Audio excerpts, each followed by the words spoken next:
So what's up mga kabagang, another reaction video na naman matutunghayan at ibibigay sa inyo ng inyong abang lingkod. Walang iba kundi si Kabagang TV. Yes, no? So wag na natin patagalin guys kasi nakita nyo na naman na sa title tsaka sa thumbnail kung sino ang i-react natin. No? Walang iba, no? The most popular P-pop group in the Philippines, no? The most trending. Walang iba kundi ang BINI. Yes sir, mga BINI girls guys. Yes, no? So alam naman natin naglabas sila ng kantang pinamagatang Blink Twice, no? And also na-upload siya ng mga ilang days na ng nakaraan. So hindi natin siya na-react agad kasi nga naglabas din kasi si Skastakli, no? So sabay-sabay. Pero ngayon guys, no? Huwag na natin itong patagalin, react na natin, no? So sinong bias mo guys sa walo?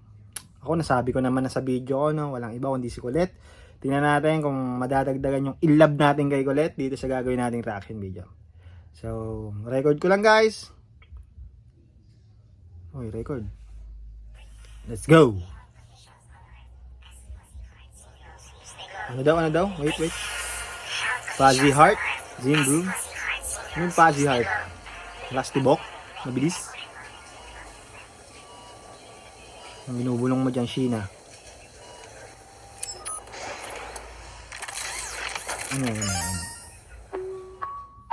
Ano yan? Parang ano sila, nasa clinic. No? Parang magpapacheck up sila guys. Nakalagay, begin diagnosis. Phase 1. Ayun, parang nasa clinic. Wait nga, ang ganda ni ano guys. Ganda ni Stako guys. Ang ganda ni Sining. Gandang Sining guys. Talagang anong obra maestra talaga guys. Nag-iiba yung glow up niya, no? Grabe. Nag-ano talagang puwepersa si Stako, no? Hindi na siya yung dating Stako na nakilala natin, guys. Sobra niya ng ganda. I heard you like confidence. Well, I've got a lot of it. So baby, it's common sense. Just don't be anonymous. Ang ganda. I heard that you've been busy, yeah, I heard it through the grapevine. Trying my best not to step up on your landmine. But let's have some fun with it. Cause you know I'm Mga Mary. Malay. Well, teka lang, wait lang. Ang ganda ng ano niya, no? Yung pang face niya lang, no? O kaya yung parang poker face niya doon, no? Tingnan niyo guys, tingnan niyo. Yung ano lang, wala lang siya ginagawa. Maganda lang siya. Tingnan niyo. Tingnan niyo. Yun, no? Yun, no? Wala lang, maganda lang. Kainis! Paano nyo nagagawang maging maganda habang kumakanta guys? Ano din robot? Sa Masta.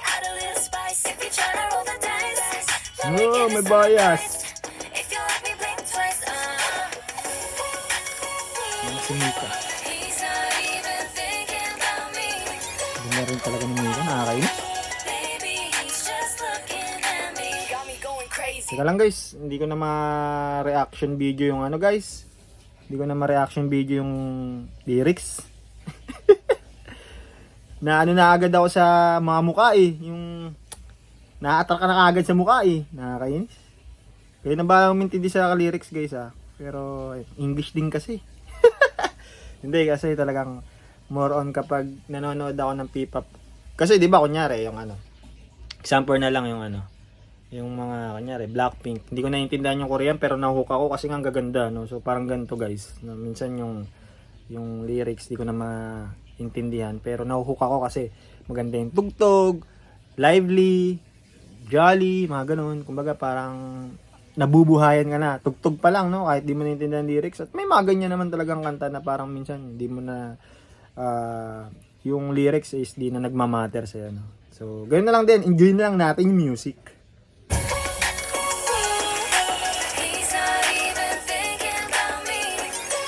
Begin guys.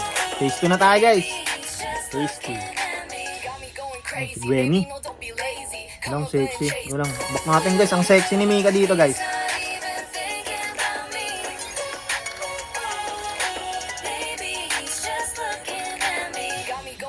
Baby, no, don't be lazy. Come over and chase me. Yeah, you better amaze me. Ganda din talaga din ito, no? Ready or not, don't you leave. Ganda ni Gwenny, pang modelo yung mukha guys, no? Lahat na lang talaga sila guys, no? Wala na talaga ring ano, wala na yung bias lang talaga na may iiwang isa, wala lahat guys. Kahit kanino ka mapunta. Anyway, I'm lost inside Ay, wait. your world. You Eh, got kala ko na. that symphony. Ganda ng baby ko guys. Like that. If you like me, blink twice. Are you naughty or nice? Ito Maybe rin. add a little spice. If you try to roll the dice. Ay, teka lang, parang napansin nyo ba guys? Si Sheena, dun sa unang part, mahaba yung hair niya. Tapos dito, You got that symphony. tingnan mo. Like that. If you like me, blink twice. Ayan, umikli na. Ano ba to? Magkaibang araw ba sinot to? Na nagpagupit na si Sheena o ano? 'Di ba? Kasi mahaba yung buhok niya nung nauna. Eh, dito na ano na siya. Iba na siya. Ibang Sheena na siya. Maybe add a little spice. If you try to roll the dice. Let me give you some advice. If you like me, blink Talaga twice. nito. He's not even thinking about me. Maybe he's just looking at me. You really like me, Ganda talaga din baby. ito Then na. just blink twice. If you really like me, then you gotta roll the dice. If you like me, blink twice. Are you naughty or nice? Maybe add a little spice. If you're trying to roll the dice, let me give you some advice. If you like me, blink twice. He's not even thinking about me. He's not even thinking about me. Maybe he's just looking at me.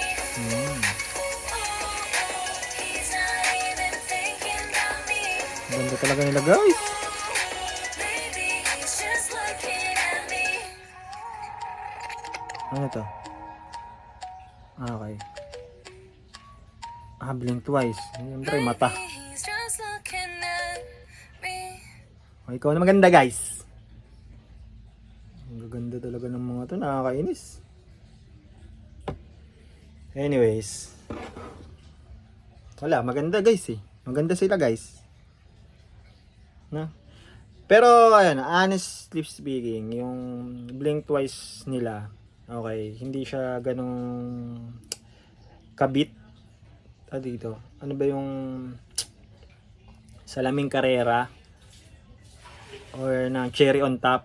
Kasi yun yung parang ano eh, most parang mahuhook ka agad. Tsaka ano, more on ano siya, talagang parang pang party vibe yung mga ganun. Pero dito kay Blink Twice, parang kalmadong sayaw siya pero kalmado lang. Alam mo yun, yung parang chill lang, no? Hindi pampersahan. Pero kasi yung sa Salamin Carrera, Cherry on Top, okay, parang ano sila, mas intense sila ng konti.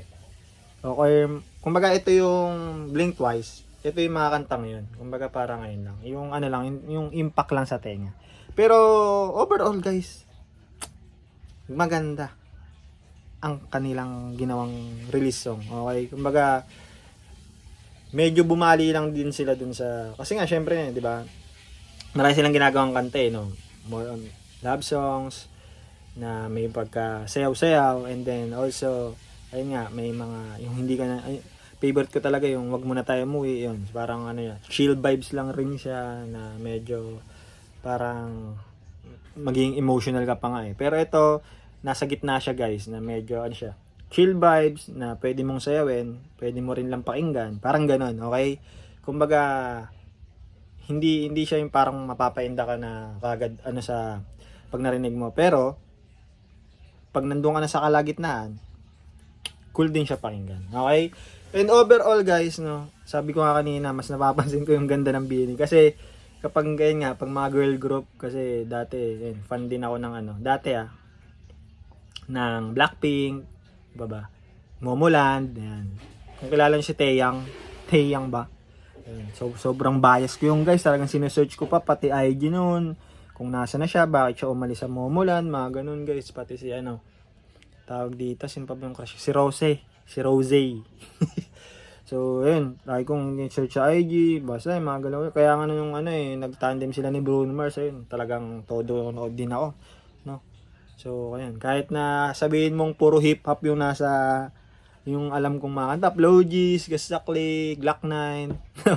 May ano rin tayo, may girly part din tayo, no? Saan appreciate din natin yan, mga ganyang ano. Lalo na, syempre, di ba, makukuha rin sa kanilang mga muka, as well as yung mga pinagdaanan nila. Alam ko naman kasi, sa lahat ng girl group na napanood ko, ang Bini lang talaga yung talagang, syempre, Pinoy sila. Sila yung talagang nakita ko yung ano, paghihirap. And also yung mga struggle, kung paano nila tinawid, all throughout yung kanilang ano, yung kanilang pangarap. Alam mo yun? Kumbaga, bukod dun sa maganda na sila, no? So, kung pag tiningnan mo as a fan, yung nagawa nila at yung mga ginawa nila dati. So, magkakaroon ka talaga ng interest na, ayun, parang mas gayahin din sila na parang strive lang na sa pangarap. Kasi, sila lang yung girl group na, yun nga, na naka-video naman sila na namimigay pa sila ng flyers dati. So, di ba? Kumbaga, from zero to hero. Kumbaga parang ganun guys. Kaya parang may inspire ka na imbis na sila nga, di ba? Pandemic days, di ba? Hindi mo akalain na may bibilig ba sa kanila or whatsoever. Namimigay pa sila ng flyers. Halos di sila pansinin sa kalye. Pero tingnan mo, no?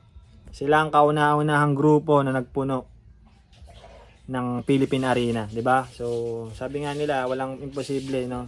Tsaka mananalig lang sa taas na lahat ng bagay may rason, lahat ng bagay masusuklian. No, hindi man ngayon siguro, no, pero lahat 'yan, no. Nakikita naman ni Papa Jesus 'yan at tsaka ni Godfather. So, okay guys.